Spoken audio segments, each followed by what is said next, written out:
This conference will now be recorded. So welcome everybody to the July webinar in CPSG's webinar series, where we're going to be looking at planning within the virtual environment and the online environment as we all where we all are at this very moment. And it's right to say that this is a journey that we have embarked upon, CPSG has embarked upon. We definitely haven't reached our destination yet, but it's an interesting journey to go on. And as we go, we learn things, and this webinar is a first opportunity for us to share with you some of the tips, tools that we feel seem to be bearing fruit, seem to be effective. And hopefully that will spark off both conversations, questions, and further learning as we learn from all of you as well. I'm just going to, if everyone could just mute their microphones just now. I will try and mute my dogs if I need to. The webinar, the way we'll do it is, if everybody has their microphones muted, if you have a question during the webinar, then if you can write it into the chat, then one of us will keep an eye on that, and we'll either respond to you in the chat, or we will interrupt the presenter if it's a clarifying question that you want to ask there and then. And then we'll save some time back at the end for a chance for more open discussion and questions and comments. Now, I'm Jamie Copsey, and I'm going to, I'm involved in the capacity building side of CPSG, and I'm going to be introducing the presentation, but I'm really just going to be talking about problems, which is, I may be a problem myself, and so it's quite appropriate that I'm able to focus on that bit. My wonderful colleagues in Brazil at the Regional Resource Center, which is otherwise known as the Center for Species Survival in Brazil at Parque das Aves. Colleagues Fabiana and Eugenia are going to share with you some of their experiences of running virtual planning processes that I'm sure you'll find interesting and helpful. So last year was, for me anyway, the year of the snail, and it was for a number of reasons. The first one was that during that in sort of end of February, start of March, I participated in my last in-person workshop that I was running in the Azores. All of that buzz around bringing everyone together and the kind of thinking on your feet and facilitating difficult conversations, it was so energizing and rewarding. And that was for a workshop to plan for 44 species of invertebrate that were endangered on this particular island. Will now be recorded. If somebody could turn their mics off, I feel like I've Could I ask if everybody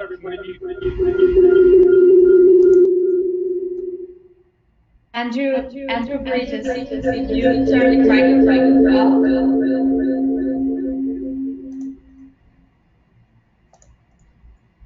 Okay. No, it's still there. Can you hear me now? Can everyone hear me still? Yes, good. Right, so it was the snail because of that workshop. It was also the snail because following that, I had to retreat into my shell. I was, spent all my time working at home, as many of you will have done, not going out and seeing other people and doing everything online. And the third reason it was the year of the snail was that in some ways it was an opportunity to slow down. It was a chance to not to be constantly in meetings, constantly traveling, but to spend a bit of time on your own and to reflect on where we are and where we're going to. And for CPSG, this has been an important year of reflection as well. And so the snail for me is one of my favorite animals. And what I would like, just as a kind of a placeholder for you at the moment, is if you could all just think about just now your favorite animal and think about how you would illustrate its behavior and potentially its sound as well.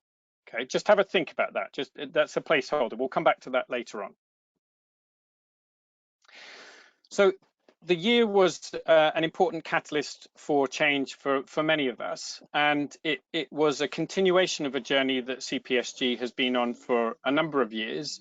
We published a facilitator's guide to virtual workshops actually within the last year, and that was based on information and thinking that has been happening over the last 10 years or so. And things have moved on since then. Tools and tips and tricks have moved on since that point. But it has been an important year, this last year, for thinking about, in particular, a certain question. And that question is, do we need to meet in person, or could we undertake effective species conservation planning work virtually? Because there are really important opportunities that we're able to take advantage of within the virtual environment.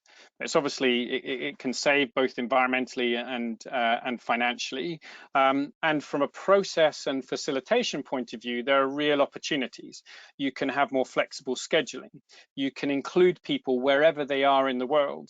I found it particularly helpful to be able to make modifications of the planning process during the process, which is much harder to do when you're in person just for 2 or 3 days and you've got minutes in between sessions to make changes. You're able to, in between sessions, you're able to, there's a chance for individual work, which I think appeals to certain personalities who might find it sometimes rather stressful being in a big group of people and having to do all of the work in that particular space. And it's a chance for questions to be answered with people going off and gathering information between the meetings where you're coming together to make decisions. So some real opportunities within the virtual environment. And there are also significant challenges. There are physical challenges where it's difficult to pick up on body language and to really get a sense of where people are at. It also means that some people might be seeming as if they're engaged in the process, but they're actually multitasking and they're trying to work on their emails whilst at the same time, almost pretending to be engaged in the virtual space. There are social challenges where you can't have these around the coffee machine chats, these informal chats you might have at the bar or over food, where really important discussions will happen within the time of in-person workshops. And there are cultural or personal challenges where different, either for individual or for collective reasons, the virtual space might feel quite threatening. There may be misinterpretation of particular signs that people are giving, and it can be very difficult sometimes to determine, are people actually engaged? Do they agree with this? Do they disagree? Many of those questions that go through your mind as a facilitator. And finally, there are technological ones. Some people just don't have access to the equipment and the software. And even when they do, it might be that it makes them feel uncomfortable. They're not competent with those tools, and that can present a barrier to their equal participation. So I think it's right to kind of ask yourself whether or not the virtual environment is the right choice. You can ask a series of questions, particularly focused on stakeholders and how they might engage in the process. Are you going to be able to get them to participate? Are they going to feel equally included and be willing to share and review information openly, or are they going to feel nervous in that space? Can the process itself be adapted to the virtual environment? Because some processes will find it very difficult to be modified to suit that virtual space. And I think it's an important lesson for us all is that virtual planning often is spread over longer periods of time. So are participants, are stakeholders willing to commit to the whole of the process?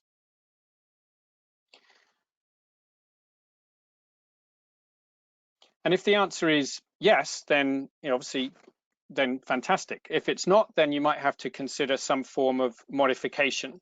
Then it may be that you can't do it at all. It may be that there's a bit of a hybrid. It may be some people are meeting in person, others are meeting virtually. There could be other alternatives. And as many of you will be aware, CPSG's in the last year or so has published the principles and steps to species conservation planning.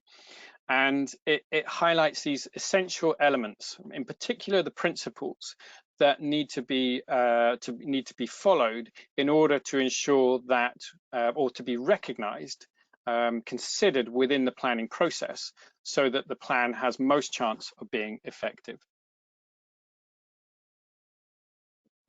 So here are the 7 principles that that we would feel are essential for success, whether or not you are planning virtually or in person. And there are particular principles that stand out to us as requiring some extra thought when you're operating within the virtual space.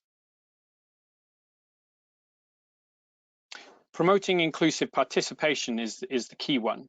It's not just about whether or not you've kind of identified the right people, and so everyone could in principle be there, but can they be there? Can they physically be there in using, have they got access to the technology? And even more sort of, I suppose, as important, but even more subtly, how can we be sure that their voices are equally valued and incorporated into decision making and planning? We need to think carefully about the design of the process and ensure that we're able to facilitate it in a neutral way, which I think is that bit extra challenging. At the moment, I can see half a dozen or so people on camera, and most people have not got their cameras on. And it's very easy to be drawn to those people who you can have more contact with because you can see them, and therefore really bias some of the interactions that go on. So how can you make sure that that everyone is able to contribute their ideas and perspectives freely and equally? And consensus is a really important one. These pinch points where you may have decided what you could do, and the group is deciding, well, what they are going to do, or what is the vision, or what are the goals, and trying to determine whether or not everybody is actually in agreement can be particularly challenging because of that physical barrier and the other barriers we talked about that one experiences within the virtual space. And really what this whole webinar is about, and what one is doing all the time when you're designing and running these processes, is thinking about, how do we make sure we adapt to these changing circumstances? How do we deal with this fact that we find it's much more difficult just now anyway to meet physically, and perhaps going forward there will remain an incentive to find other ways to be able to interact. And this requires us to change the way we design our planning processes. So the key question is, can we satisfy the principles virtually?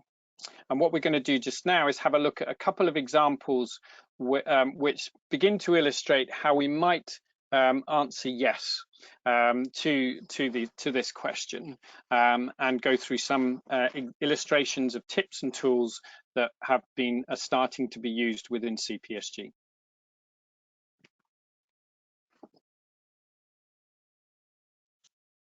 Thank you, Jamie. Hello, everyone.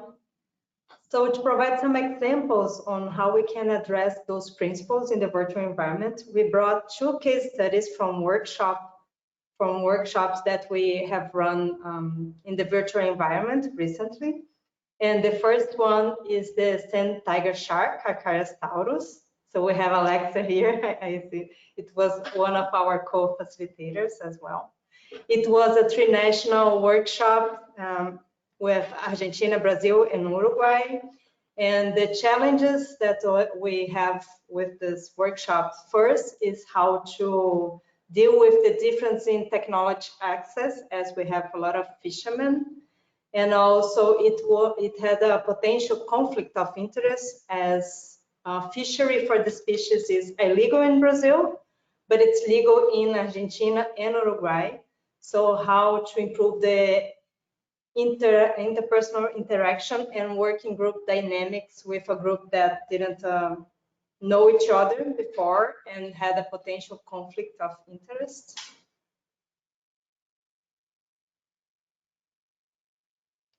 The second case study is Nemosia rurei, the cherry-throated tanager. It was organized, co-organized with Instituto Marcos Daniel and our government environmental agency, ICMBio-SEMAV. And this case, it's a critical endangered species. They have less than 20 individuals in the wild and none in captivity. And some of the challenges would be how to include the local community. We would have international participants, so we would have to deal with the language barriers. And also we would be using two processes in the workshop, as one group would be dealing with the ex situ assessment and intensive management. And so we would have to design two different agendas in the same workshop. So let's talk about how to promote inclusive participation. So the premise behind this principle is that everyone who needs to be involved is included, but more important is that they feel involved and they feel valued within the process.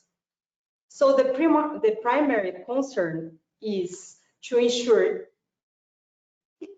trust building and understanding among the stakeholders. So we have to think on four main issues: accessibility, so do the stakeholders have access to the necessary equipments, computers, they have internet connection, the availability, as Jamie just mentioned, it usually takes longer periods, so can they commit to this process as a whole? Sometimes even if they have access, they don't feel comfortable in the virtual environment, and this can be a real challenge. And also the problems of culture and language that be even bigger in the virtual environment.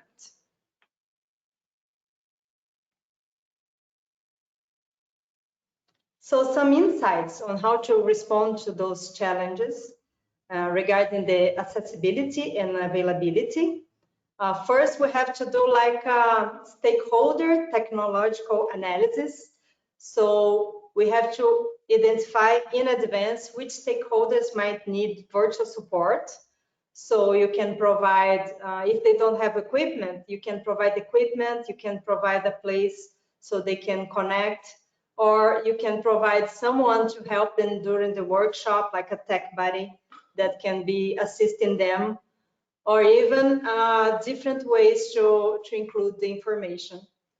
And also have to think on the digital platform that everyone can commit, because certain institutions might not allow a particular software or a particular platform, so we have to know this in advance. And also you have to build in opportunities to play or organize alternative ways to input, or you have to, maybe you can do this in pre-meeting training sessions so people get familiar with the tool they are going to use, or you have to think and organize to have this included in the agenda so people can first play, understand the tools, and then think on the content.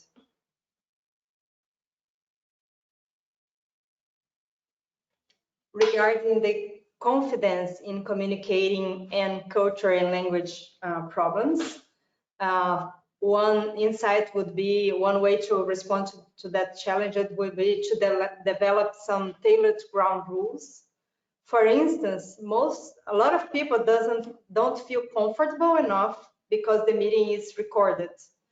And so you can either not record the meeting if that is an issue, or you can first agree on how that record will be used, if it's just for internal organization reporting, or whether this can be used or posted in social media. So that's my make difference from the how comfortable the person feels in saying their opinion.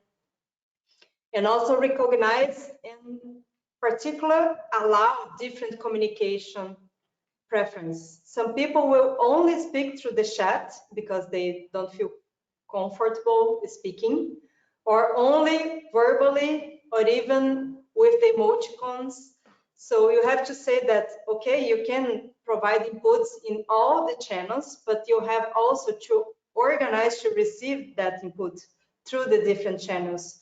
So one person of the organization would be taking care of the chat, would be taking that and including the platform. So you have to organize to receive, to allow and receive inputs from all the channels.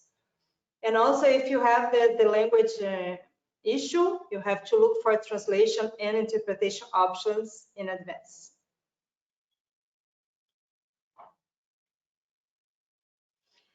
So some examples of the shark workshop.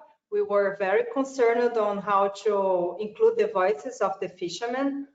And one tool we used is we did an online questionnaire survey before the workshop, so we could get information on the volume of fisheries and their perceptions, if the species is decreasing, increasing, and how the techniques and all those issues, so we could use this information. And also we were concerned that they would not feel comfortable by giving presentations during the workshop.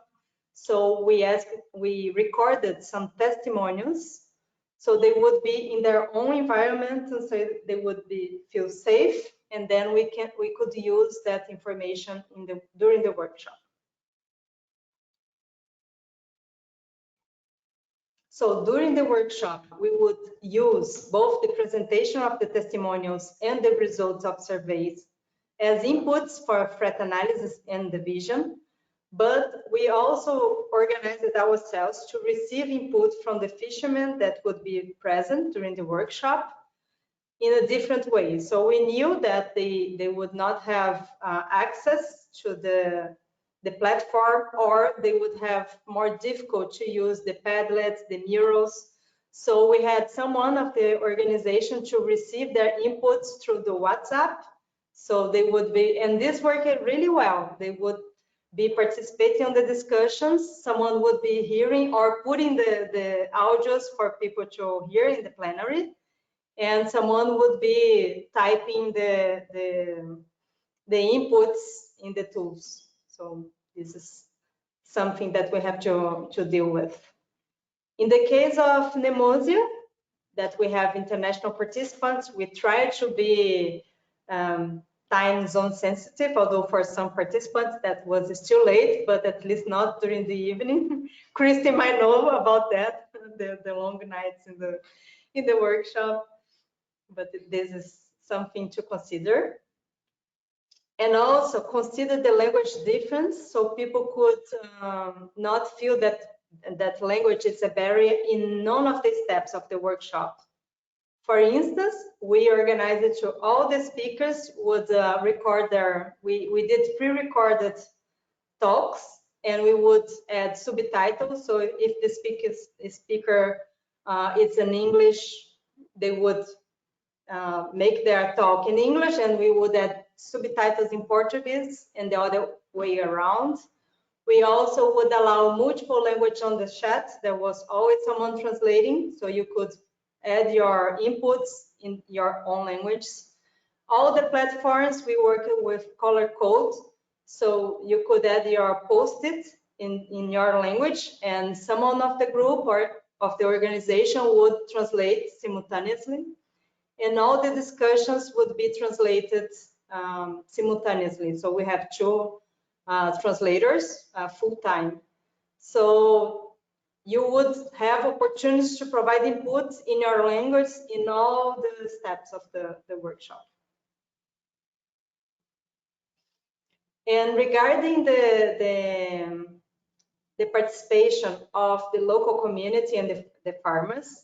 In this specific workshop, the initial idea, because we did the stakeholder technological analysis, and we knew that the local community would not have access and the internet connection in the region is very low. So the initial idea was to provide internet point and equipment in the local office of Instituto Marcos Daniel, the NGO, the local NGO. But then the second COVID wave came to Brazil, and then with 1 month or 1.5 months before the workshop, and so we thought that it would not be safe anymore to put people together there with assistance. So we decided that we would not participate in the workshop. And it was a very tough decision, but conscious one. And so sometimes you have to decide whether you just postpone the workshop or if you continue the process, or if you just decide to do part of the process virtually, but others not.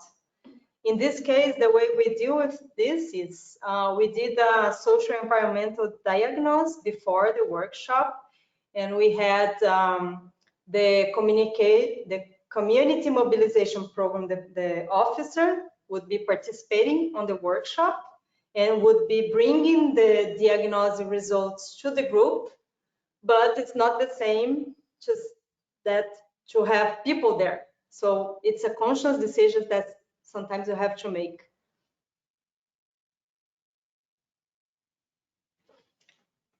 Now let's talk about how to ensure good design and neutral facilitation. And the quality of any plan is equal the quality of the thinking multiplied by the levels of acceptance. And the levels of acceptance, it depends upon people feeling they have equal opportunities to participate and their voices were heard. So whereas in person workshop is often possible to have a facilitator to be able to read the room, in the virtual environment, it's impossible because you don't have body language and sometimes you don't even have a face. So you have to, and it's very easy to just give attention to those that feel more comfortable, that are providing input. So you have to think on alternative ways to getting feedback from these people. And so three main challenges, if this would be the time constraints, attention and fatigue, and mood and body language. So regarding time constraints, in the ideal world, you would have sessions no longer than 3 hours. But of course, that is not that easy to design because some process is not good to just break them. And if it's a long process, you might lose stakeholders in the way. So you have to plan for more shorter meetings, but you have to try to balance if it's a too long process, and then whether have a very agree with the people, make them to commit to that process, or do longer process but have fun icebreakers and other strategies to improve the fatigue. And also, if you have to plan to work between meetings, you have also to organize it has to be included on the agenda.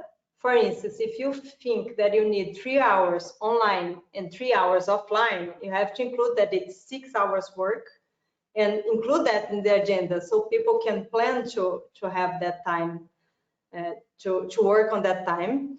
And also provide a platform so you can connect between sessions, whether this is a Google Drive, a WhatsApp group, or a website, but you have to organize a platform to work between sessions. And also regarding the neutral facilitation, of course, we always ask people to open their videos, but it doesn't happen, or it happens just with part of the participants. So you have to say and try to encourage people to use reaction icons or to put their opinions on the chat, and also incorporate, use different tools like Zoom polls, like Mentimeter, so people can include their opinions and provide feedback in different ways.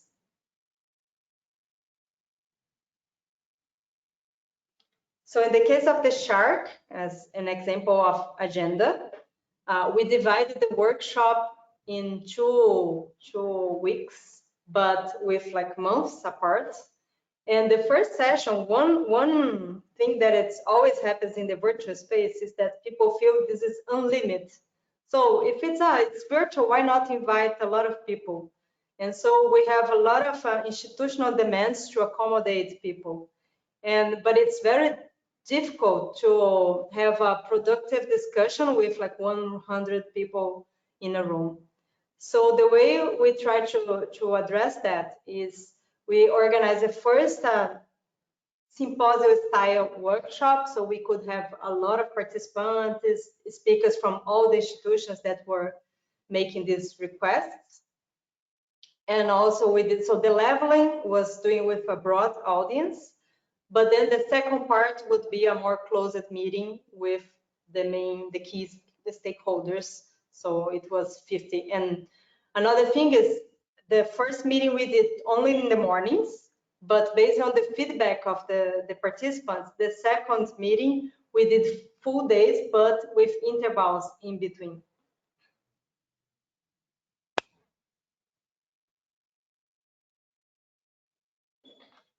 In the case of the Nemosia, we worked in 2 half days and then 3 days with an interval between. And of course, when you have a full day, you have to plan to have activation, icebreakers, longer pauses, because it's much more tiring, but then it's shorter in time. And you have to design 2 agendas. One, the general agenda that you share with the participants, but the other one that is very detailed, minute by minute, because in the virtual space, you have less flexibility and the empty space is really more awkward. Imagine like 10 minutes doing nothing in the virtual space is really weird. So you have to plan minute by minute. As I mentioned, to provide shared space before, during, and after. This is an example of virtual mirror of participants that we did for the shark, and then they could put their contacts, the social media, and talk a little bit about themselves, as we don't have time during the workshop to do this. And so you can get to know the participants a little bit. And also this is an example of the website.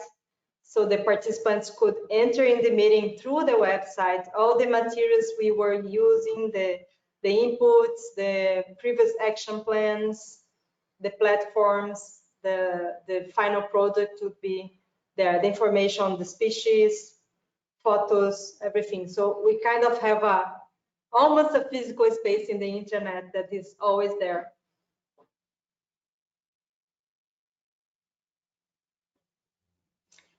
One thing that really changes, at least for me, in the virtual space is that you have to preset all the tools that you are planning to use.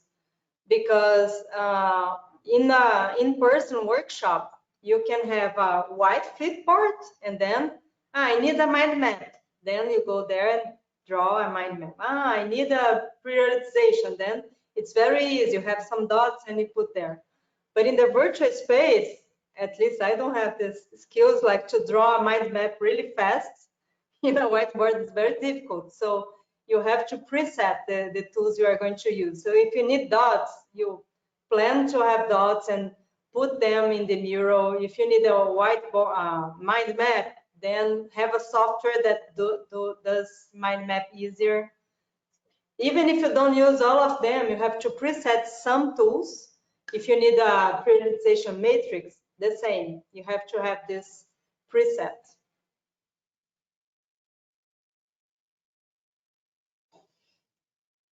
Other thing that I think it's that changes a lot is how to interact with the different groups. For instance, when it's an in-person workshop, I have an idea that belongs to the other group. You just walk to the other group and I will give my post-it to you. But in the virtual space, they are in different rooms. You can see anybody, and it's not that easy to change information between groups.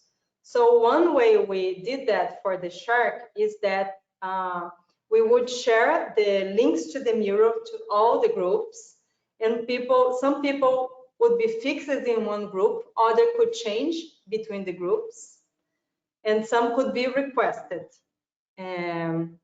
Well, the exchange of inputs, that works, but I would say more or less because people didn't want to leave their groups, the discussion of their groups to go to the other, but they would put the post-its in the different groups. So some of the information was incorporated, but the side effect is that sometimes there was no one to defend that idea on the group. So people would see the idea, but would say, I don't like it. And there was no one to defend because the person that written that idea was not there. So it can be useful for certain, depending on what you want, but it's useful. But I think a better way to do this is to do the market. So save some time in the agenda to really exchange people between groups.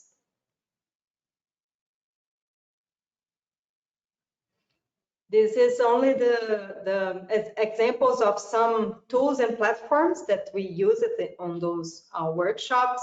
So for internal organization, before, during, and after, we used Google Drive to organize all the materials.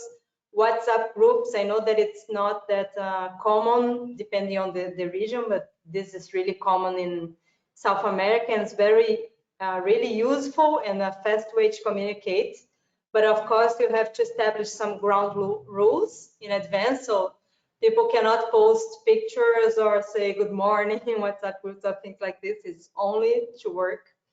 And also to have some platform to the virtual meetings and to put the talks.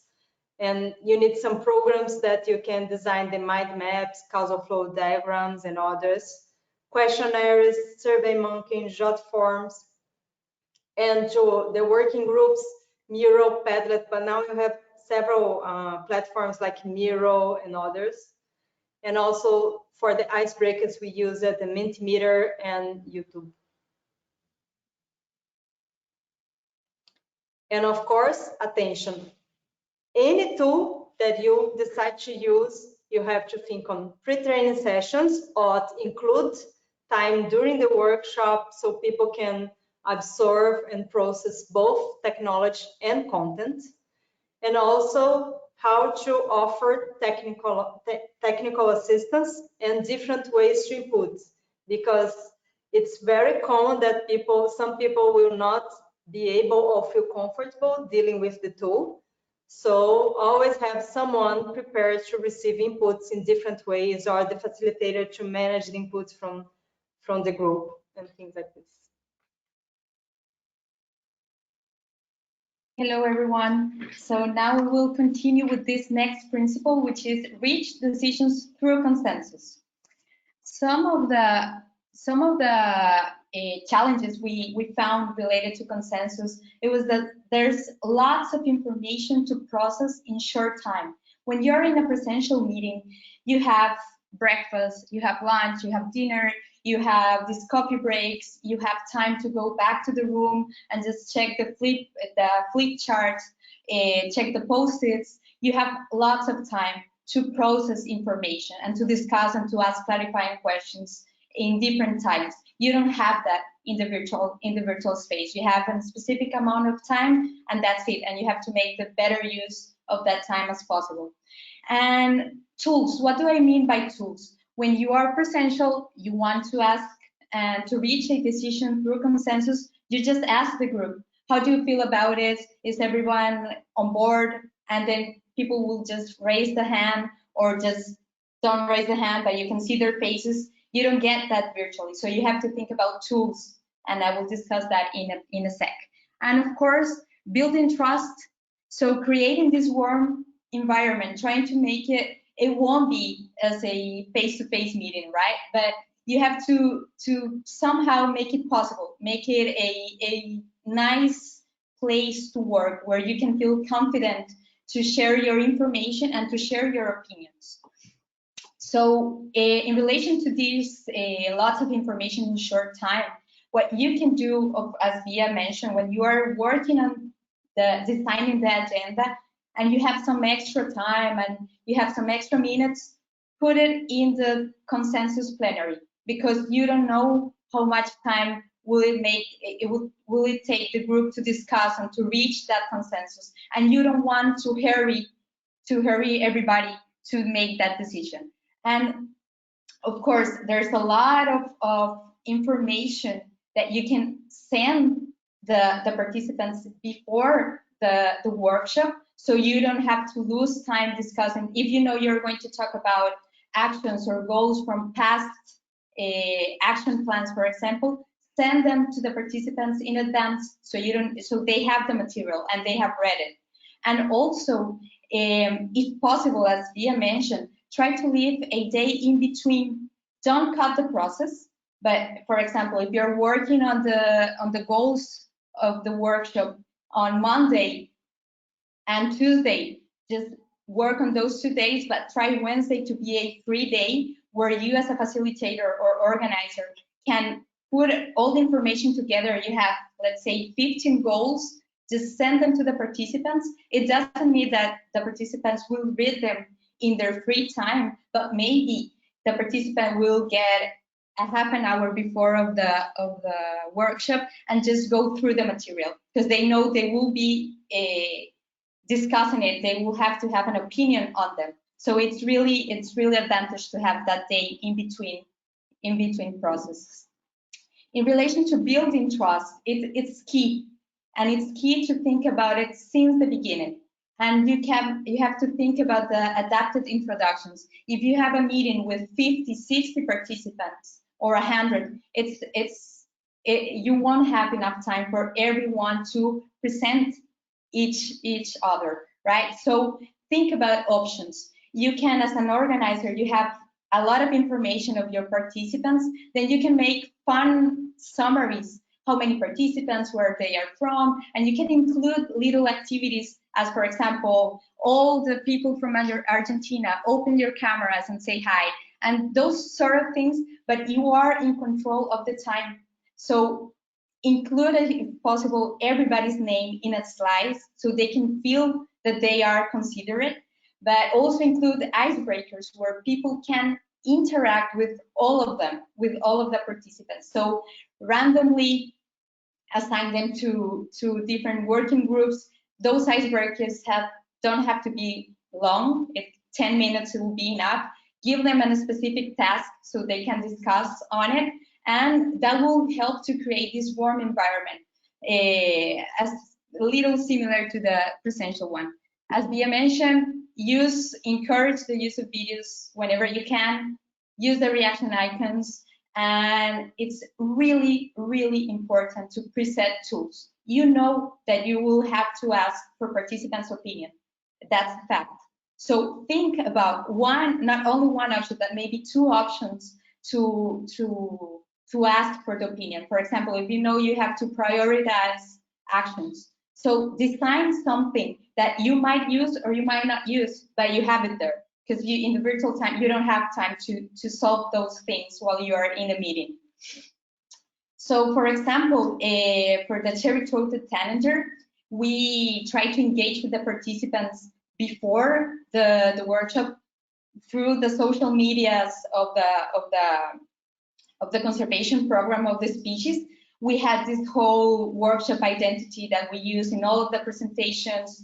And one cool tip is to use the species you're working with.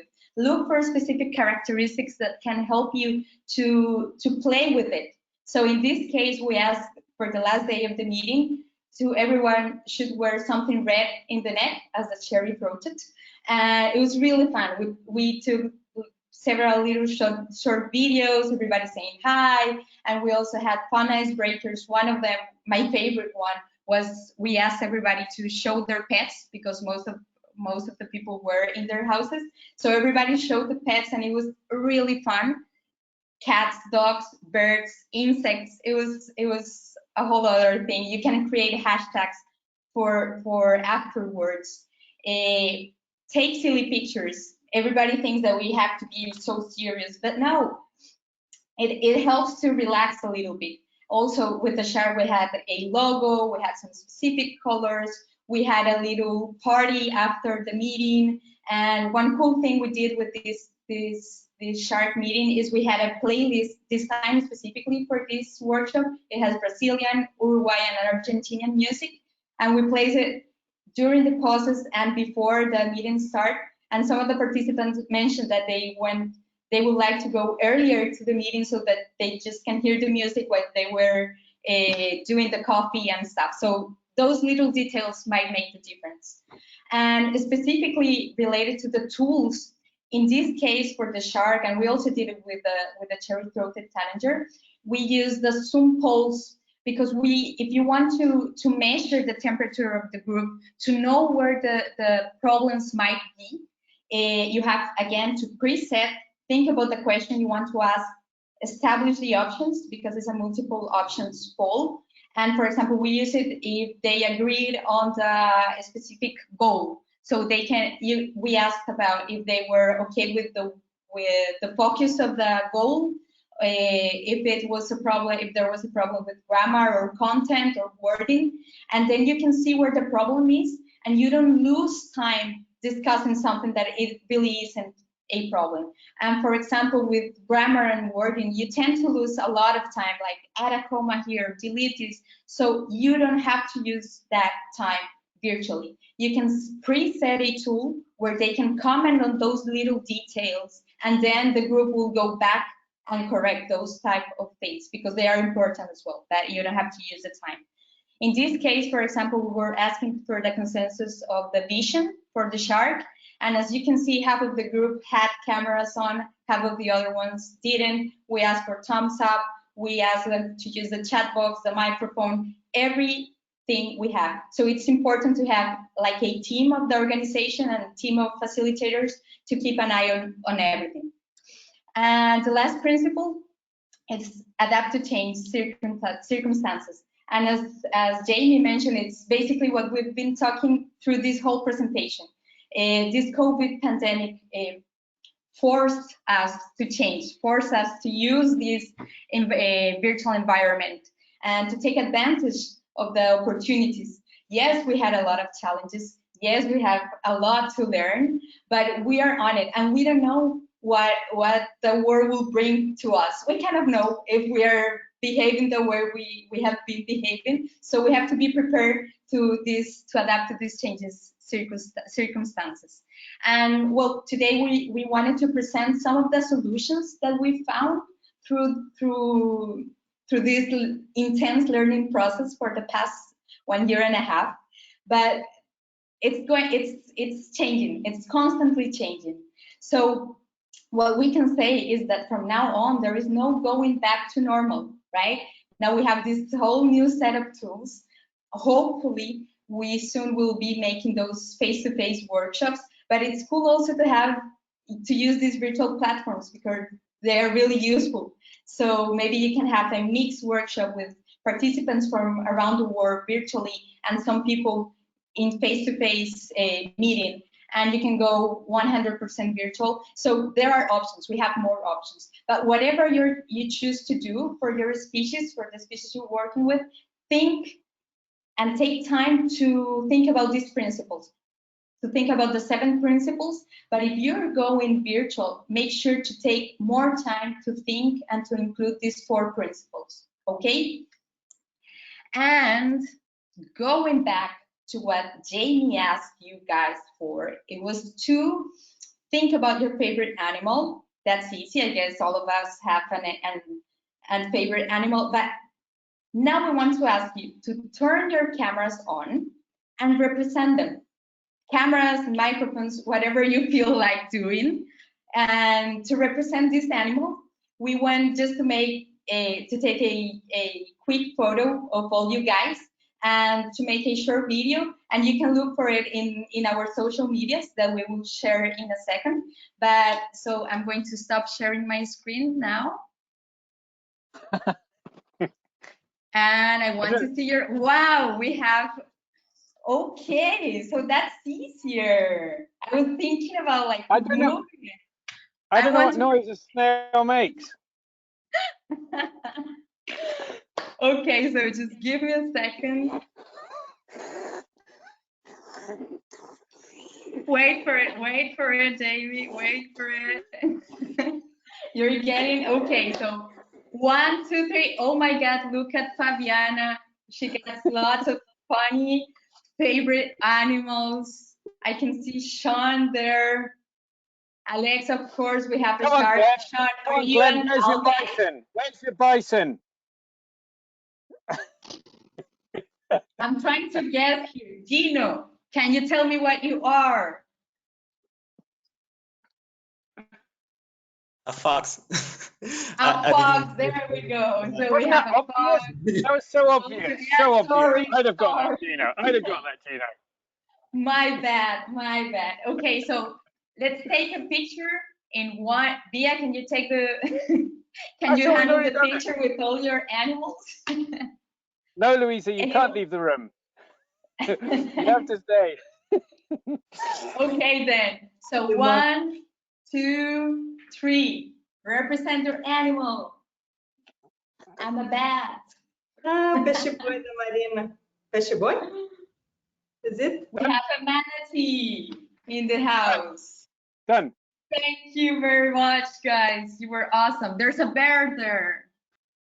That Dave, what's that? I didn't get it. So, Eugenia, just in the last few minutes. Oh, look, we've got Glenn. Look at that. That's perfect. I'm on the plains now with the bison. So in the last few minutes, there was lots of content we were going through there, and the aim was to sort of try and share with you, sort of maximize the sharing with some of the learning that we've been doing over the last year or so. But does anybody have any questions, comments, observations that they'd like to make? And you can either put them in the chat, or you could turn your mics on and I will cue you up.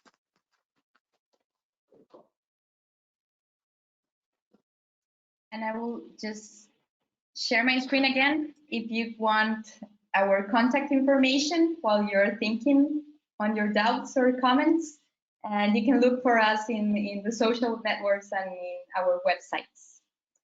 So now it's with you guys. Any questions? And if you don't have questions, you could maybe share some tips with us, because we have a lot to learn and we would like to hear what you have been using, because I know everybody has some experience in the virtual environment. So if you have something to share, we would be really happy to hear.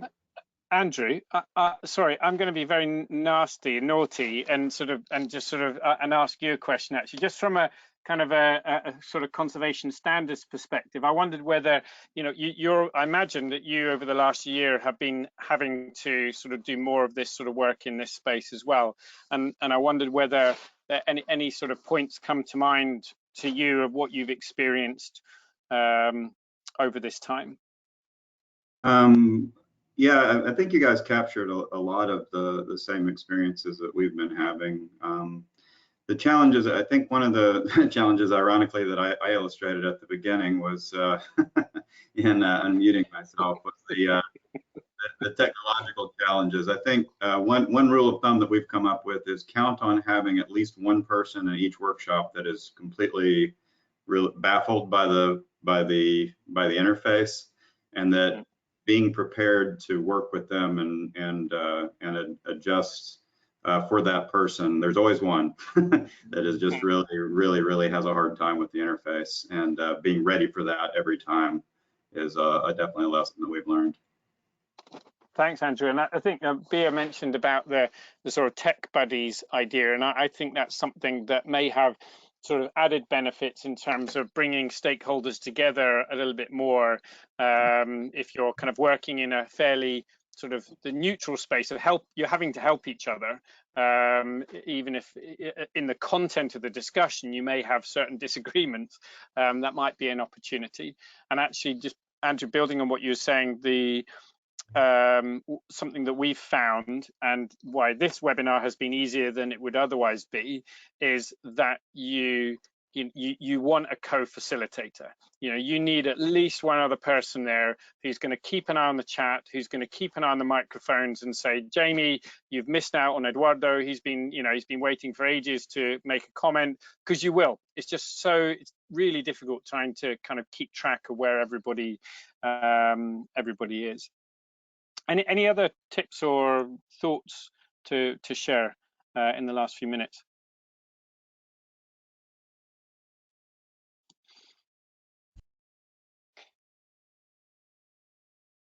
We have a question from Dave Smith in the chat box. Jamie, if you want to read it. Yeah, attention seeming to decline with the duration of the meeting. The advice on how long a remote meeting should be to be effective. There is a rule of thumb, and I don't know whose thumb or rule it was, that sort of says kind of 90 minutes is kind of like a reasonable amount of time where you could do a reasonable amount of work, but it's not too long to lose people. And I know before I've tried to structure it around 90 minutes and then found we just can't get through enough in that time, because you do use up a certain amount of time just getting people comfortable. And I think that comfort is not something we can fast track. In the in-person space, you can say, come on guys, you can clap your hands, you can G people up and move them forward. But I think if you do that too much, at least at the moment in the virtual space, then we'll leave people behind. So things do take that bit longer. So there's a bit of a trade-off. Bia mentioned 3 hours, and I think it's not 3 hours straight. You are having breaks. You're obviously thinking about different formats. Can we have a presentation, discussion? How do we break up into working groups? Moving the way in which people interact can help, kind of 20-minute, 30-minute blocks of stuff.